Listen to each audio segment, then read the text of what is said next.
vocês? Quanto tempo, que saudade!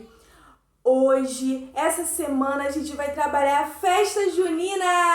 A gente vai conhecer muitas coisas legais da tradição da festa junina, gente. É uma festa animada, divertida, onde a gente se caracteriza de Maria Chiquinha, coloca laçarote, faz pintinha, os meninos faz barbinhas. Ai, eu tô tão ansiosa pra nossa festa. Isso mesmo, a gente vai fazer uma festa muito legal. Eu quero ver todos participando, vai ter muitas surpresas, brincadeiras, tá bom? E hoje vocês vão fazer uma atividade da fogueira.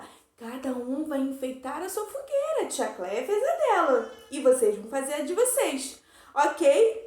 Lembrando sempre que criança não pode brincar com fogo. Muito bem, é perigoso e faz dodói. Combinado? Então, espero vocês na nossa festa. Essa semana vai ser muito divertida. Um beijo, meus amores. Tchau!